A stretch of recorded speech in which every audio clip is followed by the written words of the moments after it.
আসসালামু আলাইকুম বন্ধুরা, নতুন ভিডিওতে আবারও তোমাদেরকে স্বাগতম। আজকে যেই টপিকের উপর কথা বলবো সেটা হলো মসজিদের কাজ সম্বন্ধে। মসজিদের কাজ এমন একটা কাজ, মানে মসজিদ নামটা শুনলে প্রত্যেকটা মানুষ বলবে আমি যাব। প্রত্যেকটা মানুষ বলবে আমি যাব আমি যাব করবে। তো মসজিদের কাজে এসে কি টাকা ইনকাম করা, মানে বেশি টাকা ইনকাম করা সম্ভব? তো চলো সেই সেই সম্বন্ধে বিস্তারিত আজ বলছি, শোনো। দেখো, মসজিদে যারা কাজ করে, তুমি ১০০টার মধ্যে, মানে ১০০০টার মধ্যে ৯৯৯টা হলো বাংলাদেশি। মানে ১০০০-এ একটা, মানে তুমি ইন্ডিয়া পাবে। খুব কম, মানে কেন বিস্তারিত বলছি শোনো, শেষ অবধি দেখো তাহলে বুঝতে পারবে। দেখো, মসজিদের কাজ এমন একটা কাজ যেখানে বেতনটা প্রথমে তোমাদেরকে বলে দিই, মাত্র ৭০ দিনার। ৩ বছরের এগ্রিমেন্ট হয় মসজিদের কাজে। কোনো কোনো ইয়েতে হাওয়ালাতে ২ বছর হয়। তবে এখন আমি যেটা শুনলাম সেটা হলো ৩ বছরের হাওয়ালে, মানে ৩ বছরের এগ্রিমেন্ট, ৭০ দিনের করে বেতন। তার মধ্যে তোমাকে মানে নিজের খরচা করতে হবে, কিছু করার নেই। তো এই হচ্ছে মসজিদের কাজে বেতন। এবারে কাজ কতক্ষণ মসজিদের কাজে?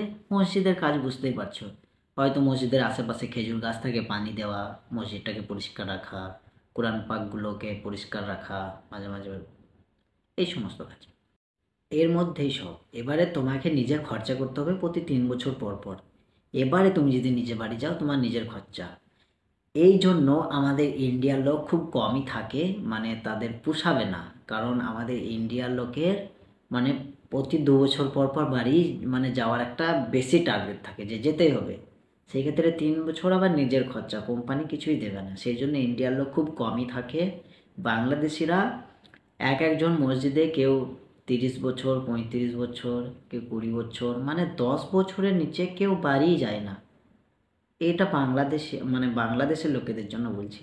আমি অনেকটা খোঁজ নিয়ে দেখলাম, কয়েকটা মসজিদে নামাজ পড়ে এসেছি, তাদের সাথে কথা বলেছি, তো এরকমই আমি মানে আপডেট পেয়েছি। সব কথা বলেই আমি, আমার এই পাশেই মসজিদ আছে, আমি তার ওনার সাথেও কথা বলছিলাম। ওনাকে জিজ্ঞেস করছিলাম কত বেতন কী সব কিছু, এই সমস্ত আমাকে বলছিল। তো সেই জন্য আমি বলতে পারছি তোমাদেরকে।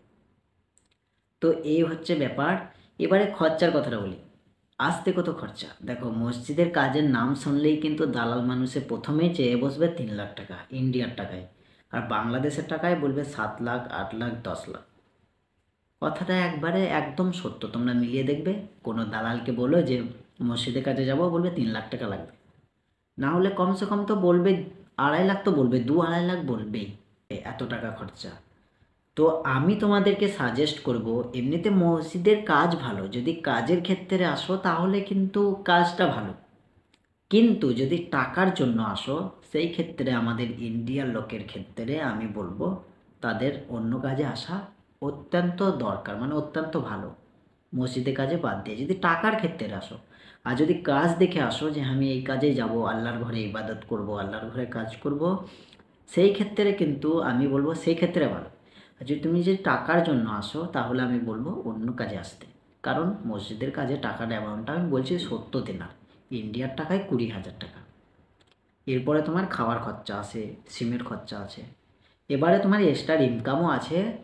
কিন্তু সবসময় এই ইনকামটা হয় না, পার্ট টাইম সবসময় পাওয়া যায় না, প্রথম প্রথম পাবে না কিছুদিন।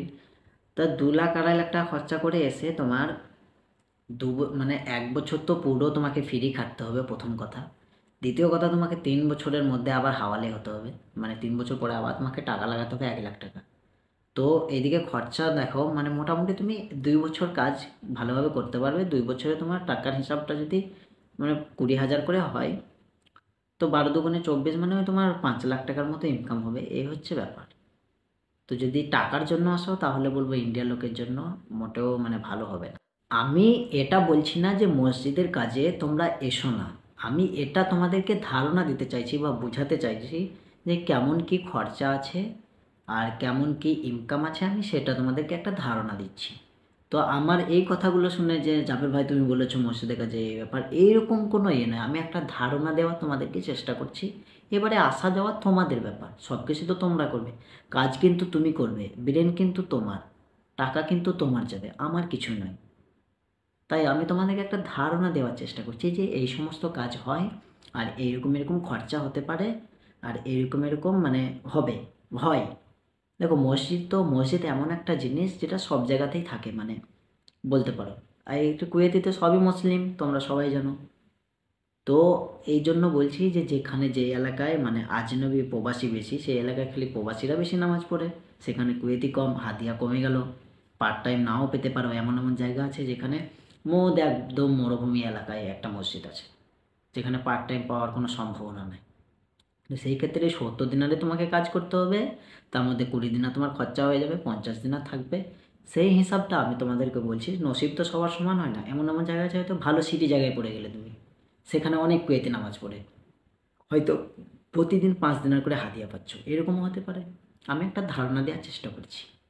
তো আমার মানে বুঝতে পারছো আমার কথাগুলো হয়তো। ভাই আমি তো বলতে পারি না যে তোমরা এসো না, কারণ মসজিদের কাজটা খুব ভালো কাজ। ভালো কাজে এসো, অসুবিধা নেই, কিন্তু টাকার জন্য আসলে আমি এটাই বলবো যে এই হচ্ছে টাকার ধারণাটা তোমাদেরকে দিলাম। 70 দিনের বেতন, 3 বছর পর পর হাওয়ালে হতে হবে, মানে ইন্ডিয়ার টাকায় প্রায় 50,000 টাকা খরচা আছে, 45 থেকে 50, বাংলাদেশের টাকায় প্রায় 1 লাখ টাকার মতো খরচা আছে। এই হচ্ছে ব্যাপার। আর ভিসার দামটা এত বেশি কেন? এত বেশি হওয়ার কারণ হলো ভাই দালাল, সব দালালে খেয়ে নেয়, প্রথম কথা। আর দ্বিতীয় কথা হলো কোম্পানিও কিছু টাকা নেয়, মানে দালাল মানুষে খাবে কিছু। বাংলাদেশে তো তোমরা বুঝতে পারছো, বাঙালি মানে তো টাকা ছাড়া কথা বলে না মুখে। এটা এমনি করে সেপ্টেন মেটে দেয়, সব টাকাতে কথা বলে। আমি বোঝাতে পারছি হয়তো। সেই জন্য বাংলাদেশের রেটটা বেড়ে যায়। আর আমাদের দেশেও বাড়ে। আমাদের ওই যে সব থেকে হাই 2 লাখ, 2.5 লাখ, 3 লাখ চাই আমাদেরও মুখে, মানে আমাদেরও তো সব বাঙালি, সব মুখে কথা বলে না, সব মাকুতে কথা বলে। এ হচ্ছে ব্যাপার। তো আমি ভিডিওটা এখানেই রাখছি, দেখা হচ্ছে আবার নতুন কোনো ভিডিওতে নতুন কোনো টপিক নিয়ে। ততক্ষণের জন্য টাটা, বাই বাই, আল্লাহ হাফেজ। সবাই সুস্থ থাকবে, ভালো থাকবে। আর পরবর্তীতে কোন টপিকের উপর ভিডিও দেখতে চাইছো অবশ্যই কমেন্ট করবে, আমি নিয়ে আসার চেষ্টা করব।